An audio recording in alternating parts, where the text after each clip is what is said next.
Hello and welcome to the bi-weekly live show event here at live from Offenburg, Black Forest Games headquarters. Dun, dun, dun. Dun, dun, dun. We are all excited. As usual. Yeah. Oh, and spring has reached us finally. Spring? Yes! Actually, it was like a sledgehammer in our faces. We kind of skipped spring and went straight into summer. That's what it feels like anyway. I approve. And return to winter this weekend. Wonderful. Well, I can see. Yeah, the weather is going kind of crazy. All you people in your black shirts. What? Tank tops. Back there. Okay, so what is new or what has been going on this week? You might wonder, by the way, where Vladimir is. Vladimir is, first of all, he turned 30, so yay! Happy birthday! Yay! So because he turned 30, at least that's my theory, he went on a crazy road trip to Egypt, and we haven't heard from him since. That's promising.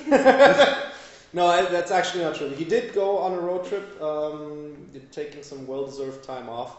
But we have heard from him, so we think he's okay. Maybe he comes back with a pharaoh crown or something. Yeah, maybe he just... Or turn into a mummy. Turn into a mummy, yeah, exactly. Awesome idea. Excellent. The white, the Belarusian mummy. Wonderful. The mummy from Belarus. Yeah. Sounds like a movie title. Anyway, there have been a couple of things going on. So we're going to start with what a lot of people keep asking on Facebook and all other social media, PS3 or PlayStation Network version of Gianna. We have a submission for next week. What that means is we're sending a build of the game to Sony to see if they like it. Not if they like it, but if it passes their requirements. So this is what we've been talking about, the TCRs and TRCs, all those requirements you have to meet when you try to get onto a new platform. So the first submission for that is next week. So wish us luck. Maybe we'll actually pass the first time. And don't even start smiling over there. I can see that smiling. So that's good news anyway. So we're progressing more or less as planned on that front, and we will keep you updated as soon as we have an actual release date. You will be the first to know. Okay, so then another thing. Some of you may have heard the discussion about a multiplayer session with Masu, and you guys. A lot of opinions have been exchanged. I think what came up on top? Unreal. Yes! So apparently we are going to do a multiplayer match of Unreal. But it's a classic Unreal Tournament, isn't it? It's not like Unreal Tournament 2000 anything, it's the classic one. It's the one that everybody played at some point, I guess. Okay. Good. So we're going to play that in a nice big multiplayer session, and we are planning to do that sometime early May. Again, details will be shared with you as soon as we know. Masu's schedule is very, very busy. Yeah, Masu is kind of busy, so they're doing this thing called music, and that keeps them busy a lot of the time. So we don't know exactly when yet, but it will happen, and we'll be happy to have many of you guys there and get fragged by you, I guess. I haven't played multiplayer. By me? Are you hear me? I know that I will at least die horribly. Yeah, me too. So I can't play shooters like that. Are we doing developers versus everybody else, or are we doing? I'm kind of scared of that because then everybody will get back to me for my channel. This is not good now. So there you go. If you died horribly in Sarah's levels in Gianna, that's your chance for revenge. So. Doing the turn I will. We will probably actually film ourselves playing while we do that, so that we can show some snippets of how it's going down here at BFG. Really? You know that you can't show stuff from me when I'm playing shooters, right? Because it would be all like mature. We'll have to censor it, so there will be a lot of beat going on, but it will be hilarious. We haven't decided if we're going to all do it from home or all come into the office. So apparently it could also be that we will all be playing from home, but we'll see about that. Details are going to be coming in sometime. It's gonna be fun. It's going to be a hell of a lot of fun. Anyway, yeah. Speaking of Masu, there is something in the works that could excite people that want to go to Gamescom this year, because we are looking into the possibility of doing a Masu concert at Gamescom. Yes! So this would be basically Masu doing a concert in a small venue somewhere near Gamescom, around Gamescom. We don't know the details yet. We're looking into it. We're looking into the cost. We're looking into the logistics and everything that's necessary. We would really, really love to do that. Stay tuned. We will update you again with news as they come in. Emily will probably announce stuff on the social feeds as usual. And then, what is so? Your wife is just no. Go on. Anyway, She's just no. yeah. So anyway, very excited for that. I've never seen them in concert, and I'm pretty sure that will be amazing. It will be so awesome. Yes. Yeah. It will be really fun, and yeah, it'll be a chance for you guys to hang out with us, and also with them, and with everybody, and it'll be one big awesome party. Yeah. By the way, who's paying for the drinks? Like I said, details are going to be announced. Okay. Okay. So yeah, We could let Emily make burgers. You know, I had the same idea, like, just looking at her burgers. you can make a barbecue at the When concert. you look at me, it's just like a floating A burger. big burger. Excellent. Floating burger with maple syrup on it. Burgers with maple syrup? It's super good. You should Interesting. try it. Okay. Okay, and then another little tidbit of news. We are planning a new game. We are in the very early planning stages right now, meaning that we are trying to nail down a broad definition of world, of the concepts, of the guiding rules behind it, basically. You can say the name of it as well. And it is going to be a Ravensdale game. So there you have it. We've been teasing a couple of pictures for those of you who paid attention. There were pictures being posted on Facebook and Twitter. Yes, we are planning to make a Ravensdale game. What kind of game? I'm not at liberty to say yet.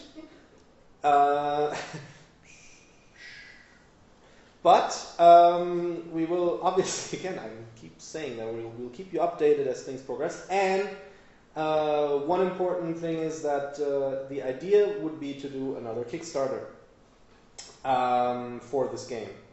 So for that, we obviously, again, will need support from you guys who would be interested in that sort of game. We're also looking into all kinds of possibilities on how to make that work better this time around. I mean, the last time was our first Kickstarter experience.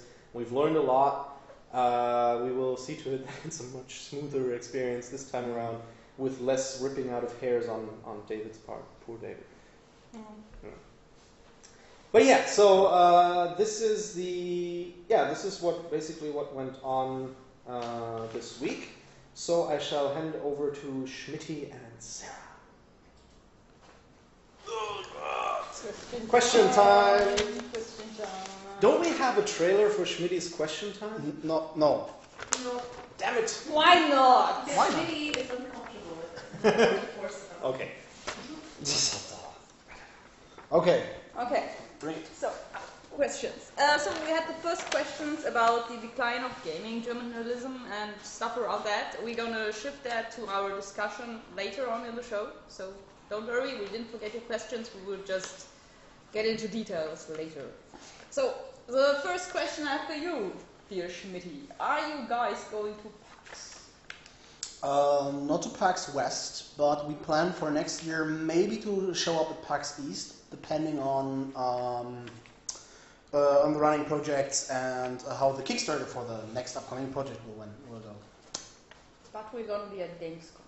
We will be at Gamescom for sure, yes. So if you want to run into the guys and gals from Black Forest Games, we will be at Gamescom. Yes, But we no will word who is going to be there yet, right? I will be there, of course. Well, yeah, okay. Me too. Yeah. Okay, so a couple of us will be there. Yes. Definitely. Probably. But don't expect me to wear an hilariously owl costume or something. No. Don't look at me like that. Next question. Do we have anyone who's good at making costumes in the audience? I think we should put out the general word to our fan base and ask if there's anybody who can do costumes. Yes. Okay, sorry. I'll just be Why quiet. sorry? Because I will also ask for an excellent Gianna costume for you. Never mind that. Next question. Thank you that you joined now. Thanks for showing my side. Yeah, next question. Okay, one question we always have, like in forums and everywhere. Will you be remaking Sarikon? Would like to, no, but we don't. We don't have the rights for that. The sound of 10,000 dreams being crushed. Dun dun dun! We're sorry. Exactly. Every day we get like 17. Are you doing jerkins? I'm like, Sorry. Well, you could ask the guys who have the rights. Maybe if you bug them long enough, maybe they come to us and ask us to do it. Sure. We would totally love to work I on it. think the rights are with who are the rights? Who has the rights? Not sure. No? Well, you're internet savvy people. Find out who has the rights. Bug them to hell. We would love to make the game. You sound so nice, really. Go and stop them. Yes. Okay, the last question that I have for you. What are you most excited about, and what are you most excited for in the future of BFG? More burgers. No. Actually, see the release of the new upcoming Gianna Sisters DLC and how you people will like it. We have still a way to go with that project, and I hope that it all comes together. We prepared some new stuff for you to show a bit later. I don't know when. Probably right after the question and answers. We got concept arts of the new airship platforms that we're talking about last time. We got concept arts for you for the new cannons that will introduce the Overlord's abilities as a boss throughout multiple levels. And if you remember correctly, for last time I told you that in this add-on we'll have some kind of air current driven bubblegum features. I scrapped the bubblegum because that didn't work well. What I did instead is I experimented a bit with the fan behavior and created a new air current, which is giving Gianna the ability to do a super twirl, as I want to call it, which is really exciting way of passing through very, very nasty passages, but with more control than the bubble actually. So I hope you like it. I hope you like it too. And you. What are you? And W.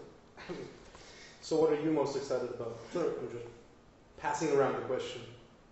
Well, I have honestly have to say I'm really looking forward to our next project, because after testing the hell out of Gianna, I'm not so excited about it anymore. I just want to move on to a new project, see new stuff. So I really love that new Kickstarter project that we were doing. Yes. What about you? Me? Yes. I am excited about roughly the same as Sarah, but for different reasons. So I have been working on something completely different that we will be talking about later. And I'm looking forward to the next project as well, which will maybe be the same as Sarah is talking about, but maybe not. So right now I'm definitely looking forward to the release of the DLC, because it's just always fun to bring new content to the fan base. But yeah, I am definitely ready to move on from my current project. In other words, Nico's fate in this company is in total flux. Why, thank you. I have to do it. Definitely. No way around. No, we have to have that laughter at least once every show. Can't promise anything, but yes. Mm-hmm, mm-hmm. Oh, okay. Yeah, we're waiting for you. Waiting for me. So actually, no, we're waiting for you because next it's the Angry Owls update, also from Schmitty. Dun, dun, So dun. we're going to show the stuff that he was just talking about. Since I merged it more or less with my answer to your question, Yeah, but we have I would pictures. say let's show some pictures. Yeah, let's just. Were you able to sort them, or it's just now? Well, you can. Okay, here's the first one. You can see them. You can see them. The names of them just down here. Yeah, probably you recognized some of these concept arts from last time because I was not having much time assembling everything, so I grabbed every single concept art we had and throw it simply into a folder, and that's what you're staring at now. Factory inventory for the badass airborne factory of the Overlord and the Owls. Stomp, stomp, Stomp, stomp. stomp, stomp. Owl stomping. I like those things.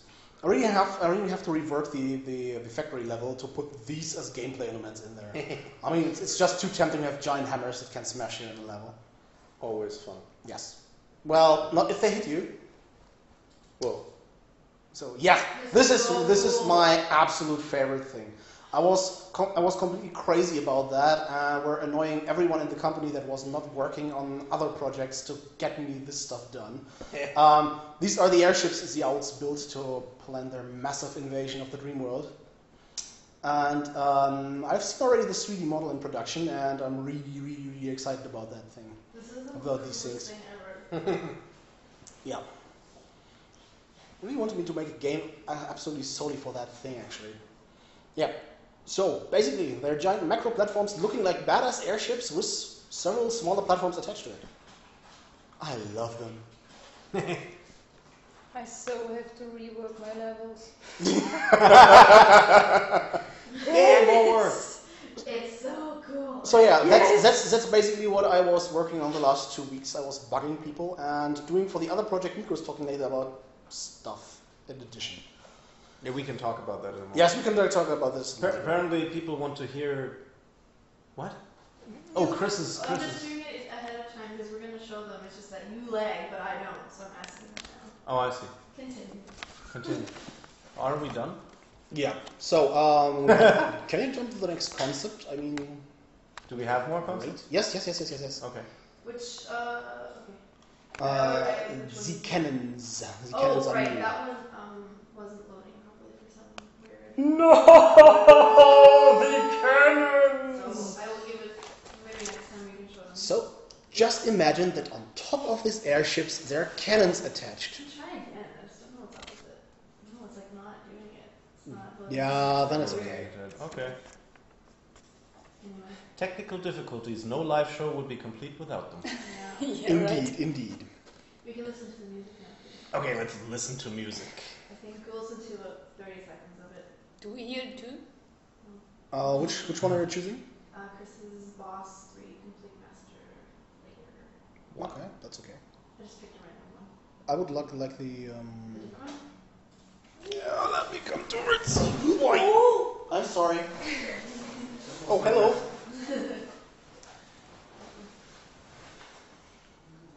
Do we have to entertain people now while the camera is Yeah, we have to entertain people. So this is Coke Zero. I could use some of that actually. Alright, so I will put the. That was my Coke Zero. Now it's gone. I'm very sad about that. Go ahead, Shreek. Yeah, come. No, more.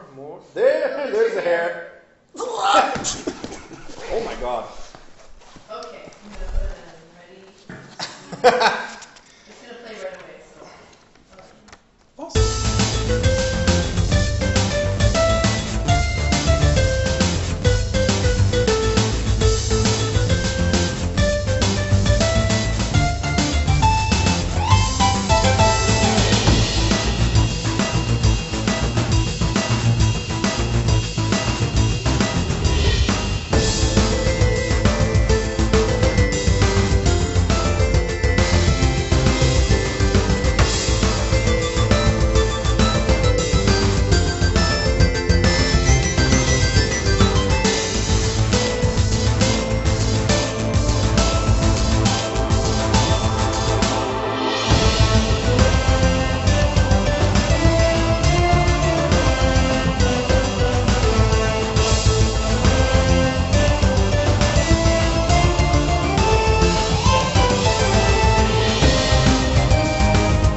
No, Garrett, you're not getting this as a screensaver. No way. If you do, though, do send me a copy. Okay. Let's see. So we've talked. You broke the camera. You broke the camera. Yes, you broke the camera. Accidentally. You ripped it out somewhere. I bumped the monitor. It's fine. You're back on. You're fine. Oops, sorry guys. I bumped the monitor. Yeah. Okay, more technical difficulties. So we've talked about the Angry Owls update as much as we can for now. We've talked about your questions. We've talked about the stuff this week. So next would be the announcement of the project that I have been working on for a long time. Schmitty has been working on recently. Sarah has been working on in between stuff. How long have you been working on it for? What? How long have you been working on it for? Fuck. Too long. It's been since last year, April? No, June? June. So since last year, June, we've been working on this project. Maybe some of you have seen it if you follow gaming news channels. Deep Silver recently announced their Right to Hell universe. Right to Hell Retribution is the main game. This is not the one we're working on, just to put that out of the way. That is the main game, and then there's a XBLA title that is going to launch more or less at the same time, and that is the one we have been working on. So it's called Right to Hell Route 666. Yeah. It's a game about bikers, about biker gangs, about the Route 66. About awesome music. About awesome music. We have awesome music in it again. Not Masu, but still awesome. Who are the guys? Who are the ones that are making music? We've got this music from Dynamedion. Part of it is licensed, part of it is composed. Okay. And yeah, basically I took the audio direction for that project, and yeah. Yeah. I can approve of that. It's super music. So and basically we can't show you anything right now because marketing. I don't know, but in any case, it's more or less it's a game about you forming and recruiting bikers into your gang, leading them along the road, along the Route 66, defeating other gangs, and just basically being a badass in the process, and defeating the main boss at the end. It's got some tactical elements in it. You can choose formations. You can decide on plays, who goes where and what to do, and it's interesting. It's when they first came to me with the idea for the concept, I was a little flabbergasted, to be honest. But I think it worked out pretty well, and I think we will be able to show more of that game in the next live show when we have official marketing stuff to show you. The thing is, it's this time it's actually a published game, so published by Deep Silver, so we can't just show you whatever we want. Otherwise, we would have already showed you stuff.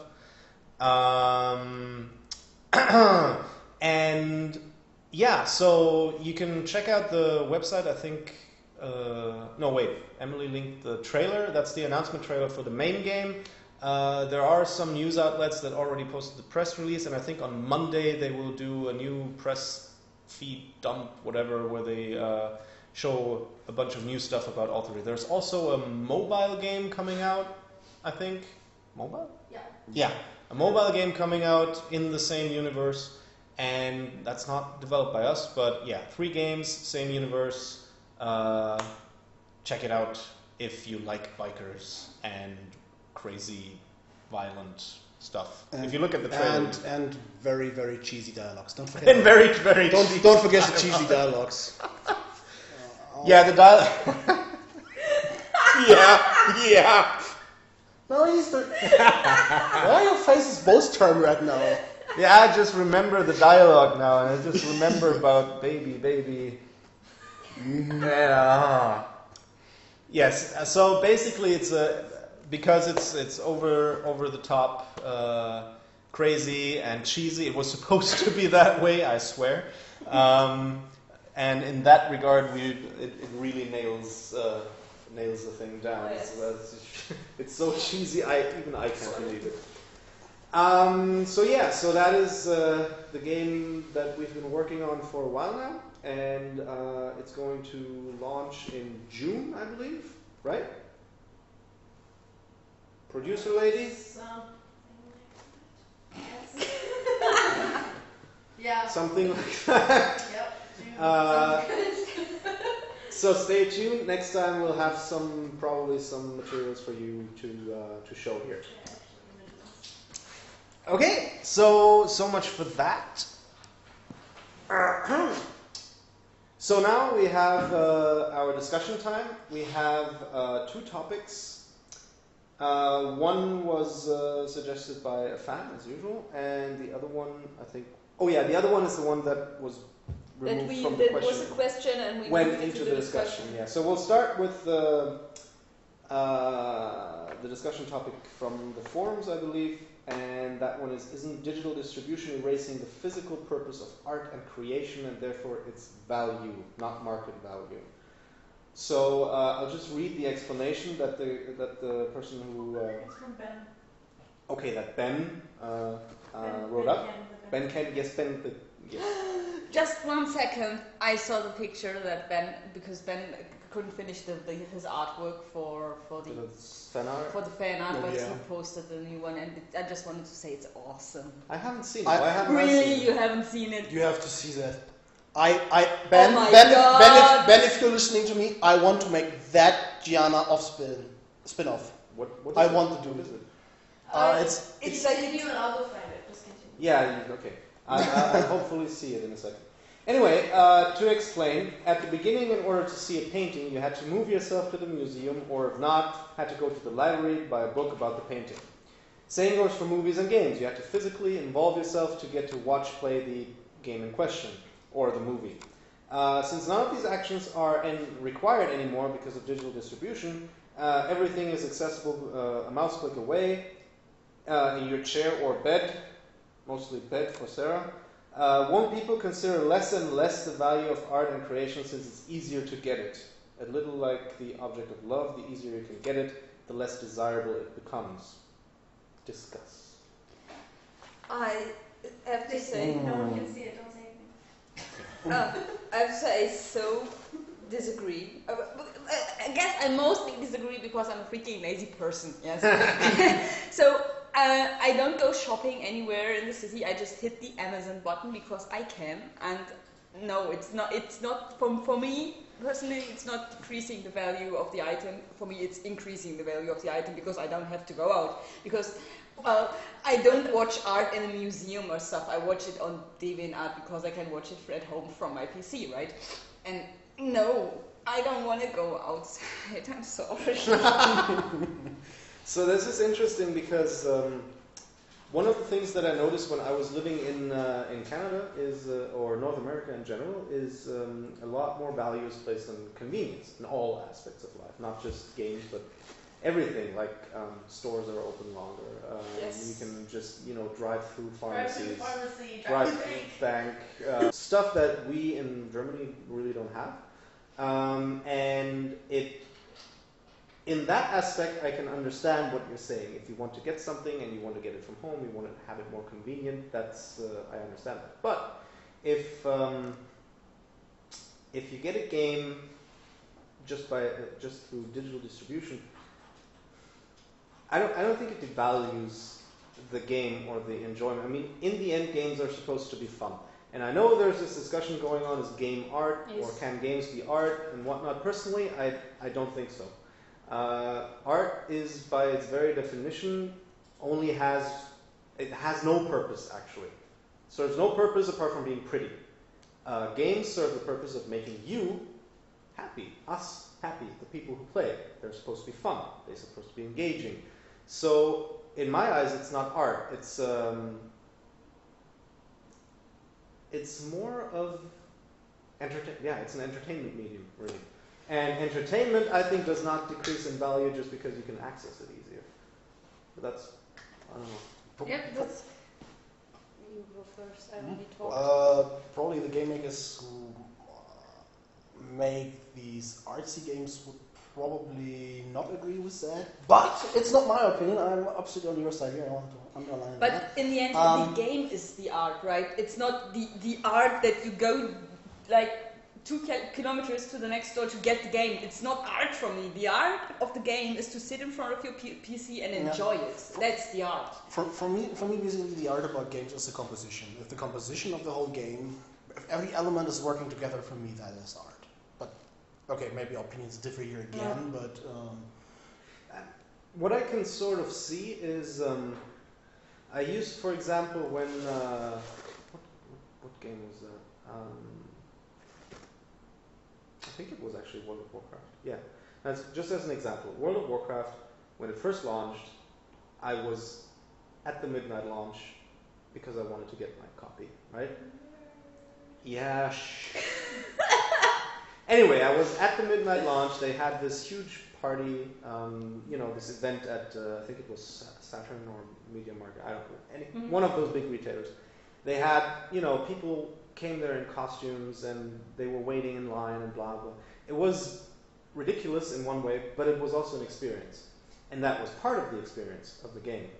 Sure. That sort of thing you don't get, obviously, because nowadays if you release it, I do the same thing. If a game releases these days, I go to Steam and say, haha, there I have it. All good. But you're missing out on that part, on the entertainment around the game. I have to really say what I miss about digital distribution is not is mostly that I don't get the boxes. This is what I miss, because I'm a huge fan of having the game boxes and putting them on my shelf and putting them all around in my room just to decorate it with it. Yeah. And I normally never get games just digitally distributed. I buy the boxes, and by I don't know when, I guess a month ago or so, I got my first 2 digital distribution games, like 1 month ago. Sorry, I'm a little backwards. Late. Anyway, and I was really kind of sad that I don't have a box for them. So I was really like, okay, I have them on my PC, and yeah, if I use another PC, I can install Steam and get them there, but I'm really sad that I don't have a box to put in my shelf. So this is what I'm kind of missing, but I'm not missing the inconvenience to get to the store and buy the game. No, really not. No.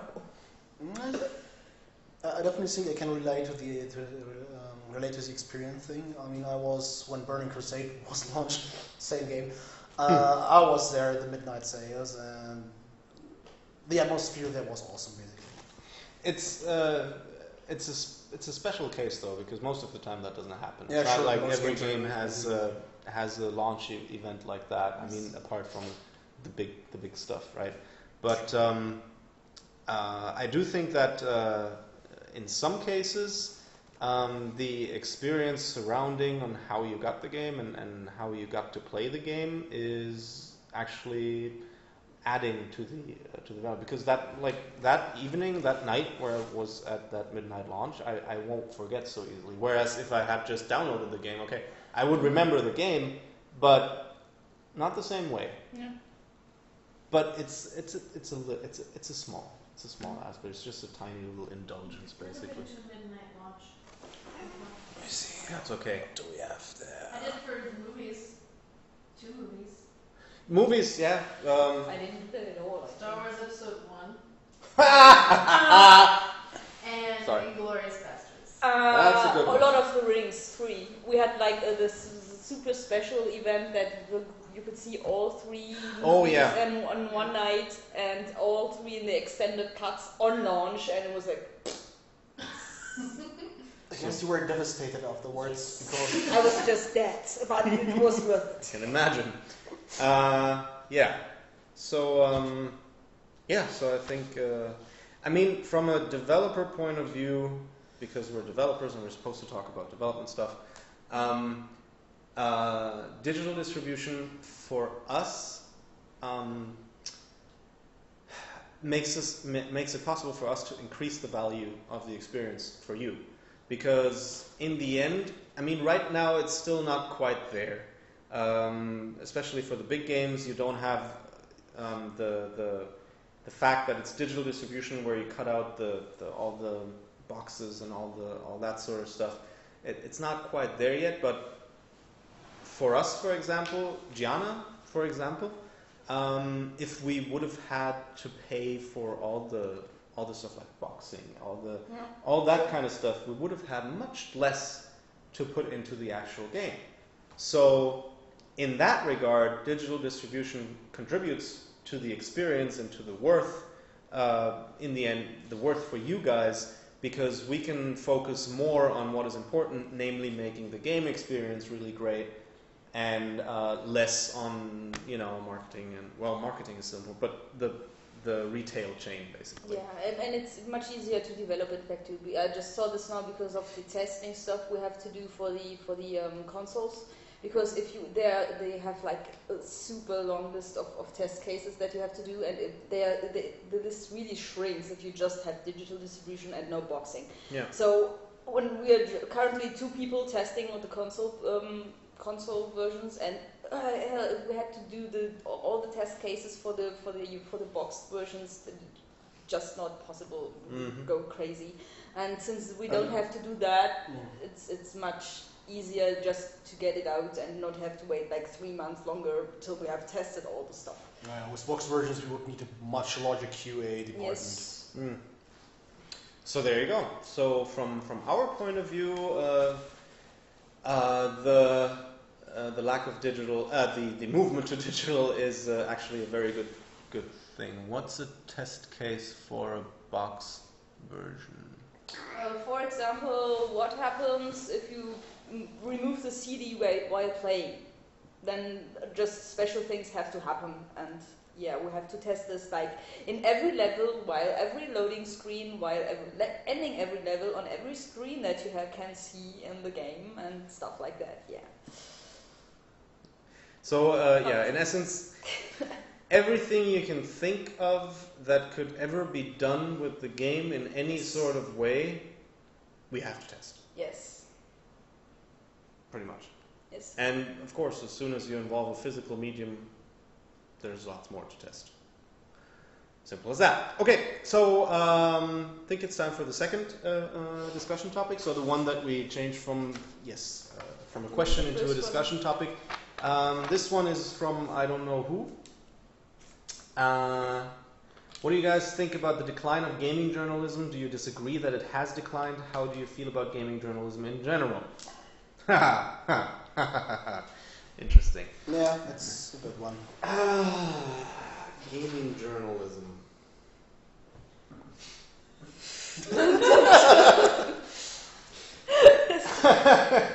Oh man. Yeah, so there's how do I start without sounding like an ass? This is funny. Okay. So the problem is, I think I recently read an article about Metacritic. Yes. And yeah. Metacritic is one of those things that is a make or break thing for developers. In essence, okay, let's compare it to the movie industry, the other entertainment industry, basically. In the movie industry, you make a movie, and then it comes out, it gets reviewed, and it gets watched. If the movie is reviewed badly, no one cares if the movie sells well. If the movie sells bad, but it is highly rated or reviewed, nobody cares about the high reviews. They care about the sales. So in the gaming industry, it's kind of different because reviews basically make your sales. They can make or break your sales. The fact that most of the time people, because there are so many games out there, and I perfectly understand that, people want to have some kind of guide, some kind of indication of what to expect from a game, some kind of way of knowing should I spend money on it. So they look to reviewers. And a lot of people look to Metacritic these days because they aggregate all the reviews. The problem with that is that Metacritic just takes everything and just forms it into this gray sludge and kind of, well, there's a lot of reviewers out there, and reviewing a game, even when you're a professional, even from the big sites, it's a very subjective opinion. A lot of things that are fun for me will not be fun for Schmitty, will not be fun for Sarah. Yeah.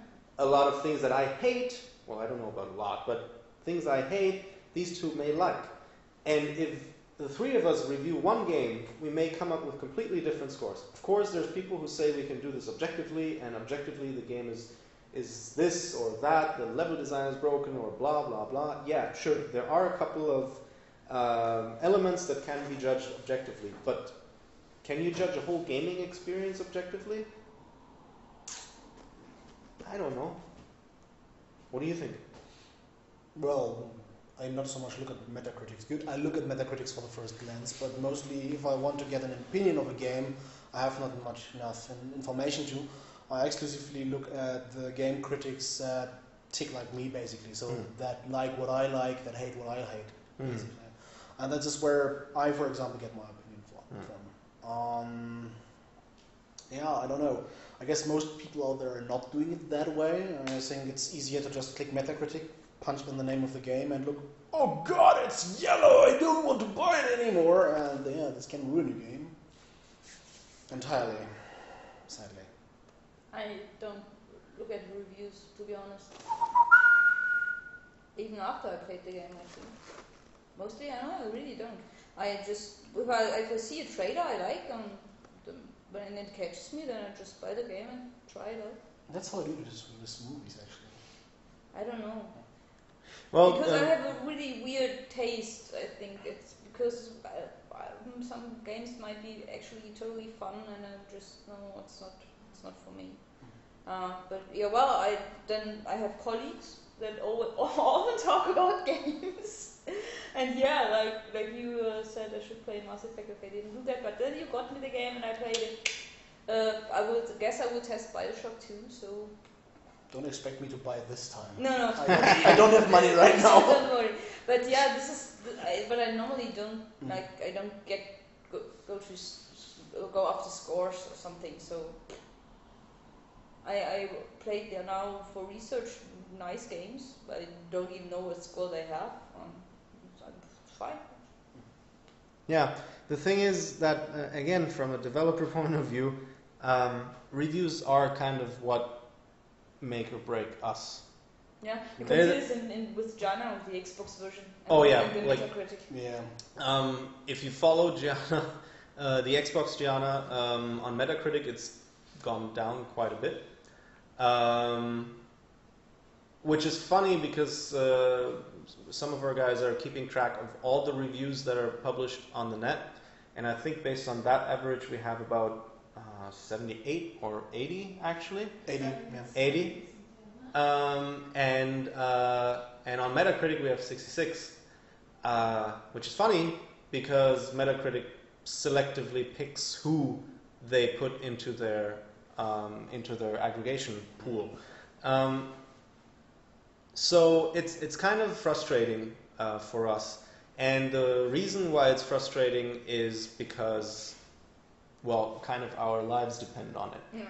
And in the way that if you put out a game and it doesn't get good reviews, you have much fewer chances of securing funding for a new game in any sort of way. Even if it's via publishers, they look at your Metacritic score. If it's Kickstarter, if you don't have a game out that's scored well or that's at least known very well, then you have slimmer chances of securing your funding. So it's overall, we are very dependent on that. And to that, I have to say that gaming journalism is, in many areas, I'm not going to say all of them, but in many areas is lacking behind regular journalism, in quotation marks, good journalism anyway, simply because, and I don't blame them, simply because it's a subjective matter. if you review games, yeah, you can make yourself, you can try to be as objective as possible, but in the end, it's entertainment, and it's what's entertaining is exactly subjective.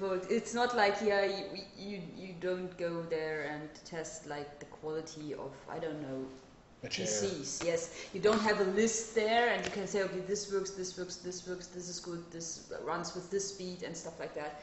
Yeah, you can say, okay, this is kind of good, this is kind of bad, but in the end, if I like it, yeah, you get a good score, and if I don't like it, then screw you. And that's just not, it's not fair, because we don't have a common ground to which we... Yeah, exactly. And yeah, and it's what makes the whole matter actually worse is that people in the higher ranks of the industry are actually recruiting on the basis of Metacritic games you've made.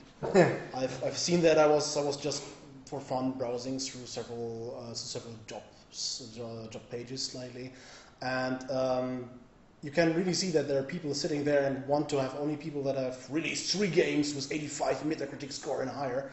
And an even better point is that publishers tie now Metacritic ratings to the royalty contracts they have with developers, for example.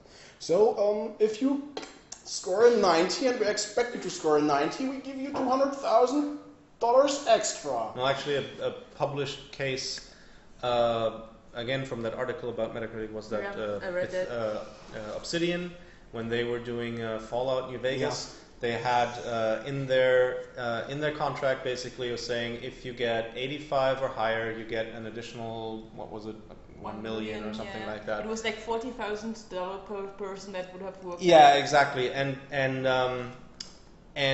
because of reviewers, the game was 84 in the end Metacritic score, so they didn't get it by 1% point. By 1% point, and. Yeah, is to that have $40,000 or not is it's a big difference. And is that fair or not? I mean, again, somehow I understand that people want to have some sort of way to gauge if a game is good or not, but invasion. Hello, we're on board. Unexpected even. Some opposite mean. Gaming is not only about entertainment and developing a game, it's also about craftsmanship, right? Sure. If you have a bad code, if you have just a sucking game design, no content, whatever. We're not saying that it's only subjective. You can measure the game's quality objectively, but most reviews tend to tie in very subjective matters into games. Yes, and if you, for example, have a story game and I like the story and you don't. Yeah, but to be honest, most journalists try, and gaming journalists try to not just take their own view. No, yeah, which is it happens, of course, but that's life. Which is the point being that there are basic things that you can measure a game in, such as how many bugs are there, how many is the difficulty completely screwed, can you play through the game at all, stuff like that. Definitely, the quality, objective quality, that can be measured. But regardless of, well, I'm not going to say regardless of which review, but the majority of reviewers at some point will have to inject some personal opinion in it. But that's okay, and that's why there is Metacritics, which tries to cover lots of opinions. Yeah, but as you see with Gianna, not all. Yeah. I mean, we got simply some of the better peas in the pot, and the rest who said, "Yeah, it's a great game," is pretty much outside of the sphere. And the interesting part is that Metacritic equalizes in a way that is very disadvantageous, I'm going to say, because the example that again I found on the internet, one person says, okay, I rate on a scale from 1 to 5, and if I give the game a 3, it's a good game, but not necessarily exceptional, but it's still a good game. Metacritic equates that to a 60% rating, and then a 60% rating on, for example, Game Informer is like, don't buy that. But they are still valued at the same level. and then so you have one guy saying it's a good game and another guy saying it's a bad game, but they give you the same score on Metacritic. But it should level up if you have enough reviews. Well, yeah. Depends. Yeah. Yeah, but big games have reviews of like, I don't know, 90 sites, and like Genesis has reviews from 15 sites. No, more. Yeah, But on Metacritic, right? yes. Yeah. 21 currently on Xbox Yeah. reviews. But maybe it's just that Xbox reviewers are not that hardcore like PC games. Could That's be. why we have a lower I don't know. Super Meat Boy scored 90% on the Xbox 360, so Yeah, but that's that just game is pretty because hardcore. it's not never objective. That's cool. That's if there's a hype, you always get Yeah, sure. higher ratings. Yeah. So yeah, the in essence, what I was trying to say is that a lot of gaming journalists try to be objective, and the points that can be measured objectively are usually always present. Again, bugs and that sort of stuff, functionality. But because of what a game is, there will always be some emotional subjectivity in there. And yeah, I mean, Metacritic basically gets to decide who actually makes the score. They decide who they pick from all the reviews on the web. Nobody knows how, nobody knows why. And they say based on quality. And which weight they have. And which weight they have. Somebody tried to figure it out, but apparently it was a false. Yeah. They found out later. So nobody knows how they rate reviews. Nobody knows why they pick some sites and why they don't pick others. So that's why I think it's kind of not ideal. But then again, I couldn't tell you how to do it better, honestly, Yes, right now. that's true. Fortunately not. Yeah. So because basing things solely on sales is also not really a good idea. No.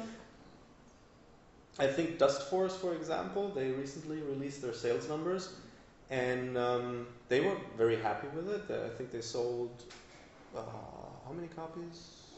200-something thousand. 200,000 or something like that. So for the title, they made They made $200,000. Yeah, you're right. they right, made 200-something thousand based on their 100,000 budget. So so that was good for them.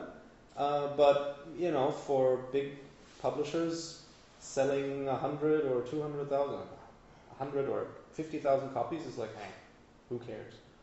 Right? So difficult to say. Yes. Oh, okay. Apparently you will be. I'm leaving. Sorry for. You're welcome. Come in more often, please. More people to talk with. Well, that reminds me. A reviewer which is very passionate, but is keeping a high level of objectivity. Actually, if you check it out, is Angry Joe.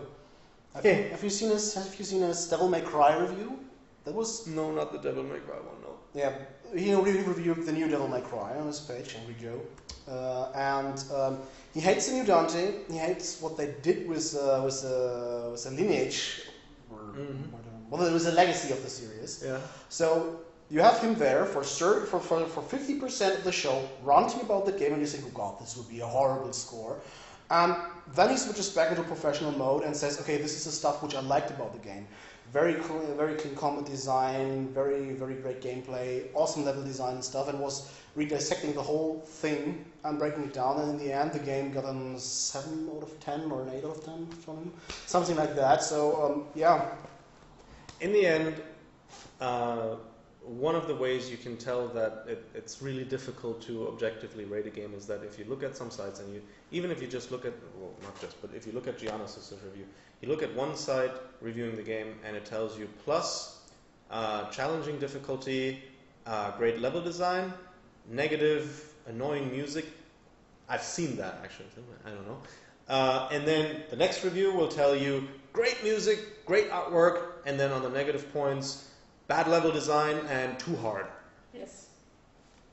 So, Yeah. right? Yeah, difficult to nail down, and definitely, I don't envy the job of games journalists, honestly, No, definitely because not. yeah, Yeah, it's hard. It's hard to objectively rate a game, stay fair, and at the same time provide an accurate insight and an actual accurate view on the game. And like I said, I don't really like the way Metacritic does things, and I don't really like how it's being used, but I really don't know how to do it better. Yeah. True. Maybe if we had an algorithm in a computer that just... 42. Yes, 42. This solved the problem. I know. I'm just that awesome. Apparently it's time to end. Yeah, we're getting some signals. Shut the fuck up! It's a teen-rated show. It's a teen-rated show. Look at how rich you are. Okay, so thank you everyone for watching. We are going to see each other again in 2 weeks. Yes. With more news about Right to Hell, Route 666, with hopefully more news about PlayStation 3, and with maybe more news about Ravensdale, and in general with a lot of stuff. Maybe with Vladimir again too. So Yes. stay tuned. Bye. Bye bye.